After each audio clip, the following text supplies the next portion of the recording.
AI tools నేర్చుకుని passive income సంపాదించాలనుకుంటున్నారా? పూర్తి వివరాలకు సంప్రదించండి. నమస్తే రామ్ సార్. నమస్తే అండి. ట్రస్ట్ జీవితాలు ఈ ఒక్క పదం మీద నడుస్తూ ఉంటుంటాయి సార్. మనిషి గురించి పూర్తిగా తెలియనప్పుడు కూడా కొన్నిసార్లు మనం నమ్ముతూ ఉంటుంటాం.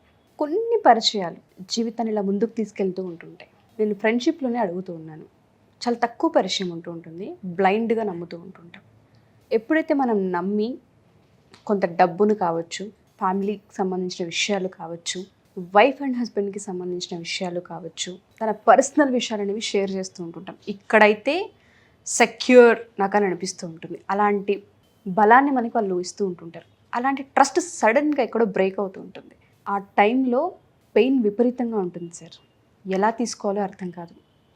ప్రపంచం అంతా చీకటిలా కనిపిస్తూ ఉంటుంది. తిరిగి వెళ్ళి ఫైట్ చేయలేం, ఒక మాట అనలేం. లైఫ్లో దీన్ని ఎలా హ్యాండిల్ చేయాలి, దానికన్నా ముందు ఓవర్కమ్ ఎలా చేయాలి? ఎప్పుడైతే ట్రస్ట్ బ్రేక్ అవుతూ ఉంటుందో దాన్ని ఓవర్కమ్ చేయడమే చాలా పెద్ద టాస్క్ అవుతూ ఉంటుంది. ఎలా సార్? ట్రస్ట్ను సంపాదించాలంటే ఒక్కోసారి జీవితకాలం పడుతుంది. బ్రేక్ చేయాలంటే ఒక్క క్షణం చాలు సార్. కొలాప్స్. అది ఇక రీబిల్డ్ చేయాలంటే ఇంకో జీవితం కాదు. యాక్చువల్ ట్రస్ట్ అనేది మనిషికి సర్వైవల్ నీడ్. అది మీరు నన్ను నమ్మితే నా జీవితం యొక్క ఆనందం కానీ, నా జీవితంలో నేను జీవించే పరిసరాలు పరిస్థితులన్నీ ఇతరులు నన్ను నమ్మడం బట్టే ఉంటుంది. ఫర్ ఎగ్జాంపుల్, నేను ఒక జాబ్ చేస్తుంటే నాకు శాలరీ ఎందుకు ఇస్తారు? నేను పని చేస్తున్నప్పుడు నన్ను నమ్మితేనే, నా పనిని నమ్మితేనే అప్పుడు నేను సేఫ్గా ఉంటాను.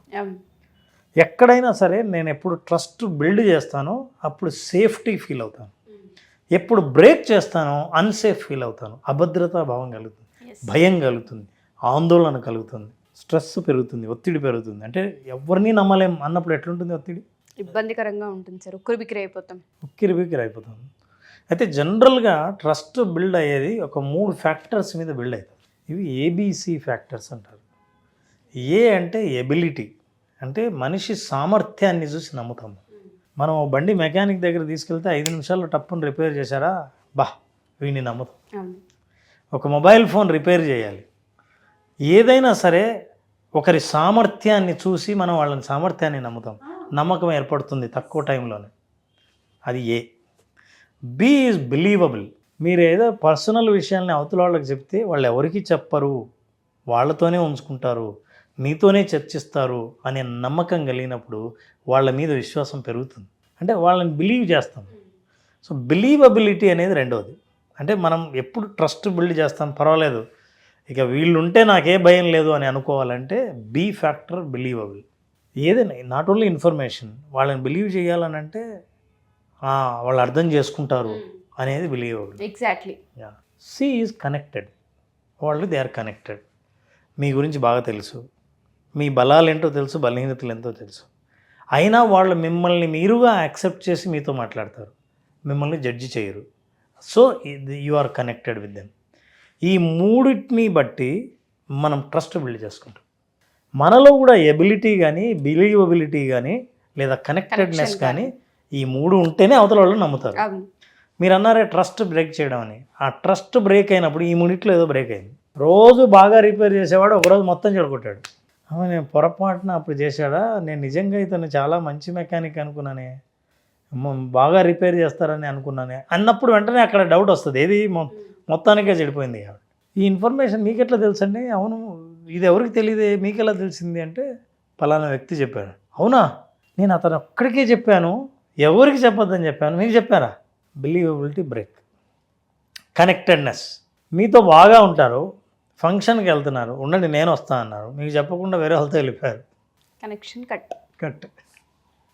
ఇవి చిన్న చిన్న సాధారణంగా ఎవ్రీడే మనం ఎదుర్కొనే విషయాలు. సో ఇక్కడ ట్రస్ట్ బ్రేక్ అవుతుంది. మన అనుకున్న వాళ్ళు బ్రేక్ అయితే ఎలా అని అనుకున్నారు కదా. నా ఆన్సర్ చాలా simple.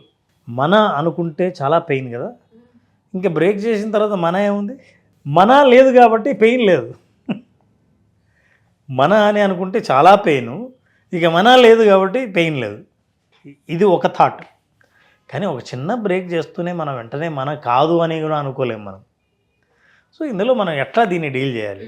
Number 1, listen to them. అంటే మీరు అనుకున్నది, నేను ఇలా అనుకున్నాను, నేను ఇలా ఫీల్ అయ్యాను, మీరేమంటారు అని వాళ్ళు చెప్పే మాటలు వినండి. ఏ పరిస్థితుల్లో వాళ్ళు బ్రేక్ చేయాల్సి వచ్చింది, అసలు వాళ్ళ దృష్టిలో అది బ్రేక్ కాదా, వాళ్ళు ఏమనుకుంటున్నారని వాళ్ళ మాటలు నాన్ జడ్జిమెంటల్గా వినండి. ఎందుకంటే ఇంతకాలం మీరు నమ్మారు, వాళ్ళ ట్రస్ట్ యొక్క ప్రయోజనాన్ని పొందారు, మన అని అనుకున్నారు. ఈ ఒక్కసారి మీరు తెంపేస్తే స్వార్థం తెంపిన వాళ్ళది అవుతుంది తప్ప అవతల వాళ్ళది కాకపోవచ్చు. అయితే పూర్తిగా అర్థం చేసుకుందాం. Number 1, understand what they mean. Second thing, సరే నేనే పొరపాటు పడ్డాను, వీళ్ళని క్షమించేద్దాం అని అనుకోవడానికి మీకు మళ్ళీ ఇది లేదు నా పొరపాటే అని మీకు అనిపిస్తోందా, లేదా వీళ్ళతో ఖచ్చితంగా కనెక్షన్ కానీ రిలేషన్షిప్ కానీ కంటిన్యూ చేయాలని మీకు అనిపిస్తోందా? అది ఇంపార్టెంట్. మీ గట్ ఫీలింగ్ ఏం చెప్తోంది?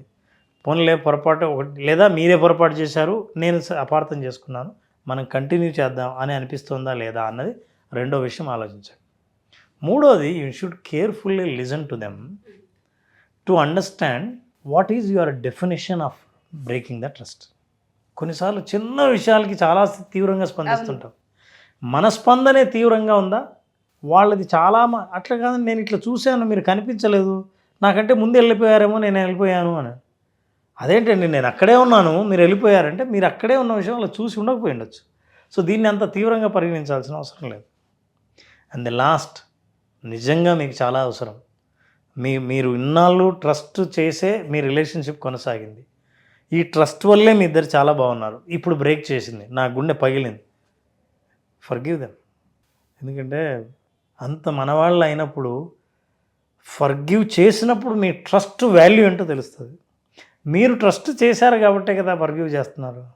ఎవరో రోడ్డు మీద పోయేవాడిని ఫర్గివ్ చేయక్కర్లేదు, వాళ్ళని గట్టిగా తిడతాము, వాళ్ళని నమ్మం, మళ్ళీ వాళ్ళతో మాట్లాడాల్సిన అవసరం లేదు. మన అంత దగ్గర వాళ్ళు బ్రేక్ చేసినప్పుడు ఒక్క ఫర్గివ్ చేస్తాము. ఈ ఫర్గివ్నెస్ వాళ్ళకి పశ్చాత్తాపంలో పనిచేస్తుంది. నిజంగా వాళ్ళు బ్రేక్ చేసి ఉంటే వెనక్కి వచ్చి సారీ నేను తప్పు చేశాను, అయినా మీరు నన్ను ఫర్గివ్ చేశారు అనే పశ్చాత్తాపంలో మళ్ళీ ఫ్యూచర్లో ఆ తప్పు చేయకూడదన్న భావన వాళ్ళలో కలిగించిన వాళ్ళు అవుతారు.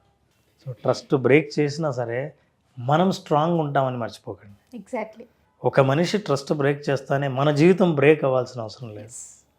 మనం మళ్ళీ రీబిల్డ్ చేసుకోగలం.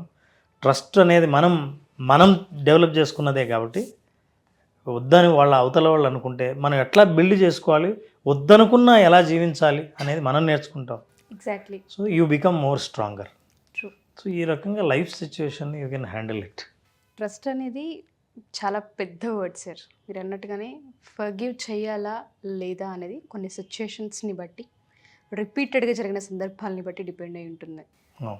అండ్ దాంతోపాటు మనం తీసుకుంటున్నామా లేదా అనేది చాలా అవసరం. ఫస్ట్ మనం రీబిల్డ్ చేయగలమా, మన ద్వారా పుట్టిందే కదా, నేను నమ్మితే పుట్టిందే ట్రస్ట్, అది ఫస్ట్ మనం క్యాచ్ చేయగలగాలి. అది బ్రేక్ అయినంత మాత్రాన జీవితం బ్రేక్ అయిపోయిందని ఆగిపోతే ఒక మనిషి కోసం జీవితం ఆగినట్టు అయిపోతూ ఉంటుంది. ఇంకో యాంగిల్లో ఆలోచన చేయొచ్చండి. నేను నమ్మాను, నన్ను బ్రేక్ చేశారు, వీళ్ళు ట్రస్ట్ బ్రేక్ చేశారు అనుకోకుండా నా మీద నమ్మకం నాకు బాగా ఉంది, నేను ఈ నిర్ణయం తీసుకున్నానంటే వీళ్ళని ట్రస్ట్ చేయాలని, అది తప్పు కాదు కాబట్టి ఒకవేళ తప్పు చేసినా నేను రైట్ చేస్తా అనే దృఢ విశ్వాసం మనం కనుక డెవలప్ చేసుకుంటే, ఆత్మవిశ్వాసం డెవలప్ చేసుకుంటే ఏది బ్రేక్ అయినా ఏది అటాచ్ అయినా పెద్ద డిఫరెన్స్ అయిన లైఫ్లో పడదు. Wonderful sir. Thank you sir. Thank you so much. Thank you so much. Suman టీవీలో మీ పర్సనల్ అండ్ బిజినెస్ ప్రమోషన్స్ కోసం కింది నెంబర్కి కాంటాక్ట్ చేయండి.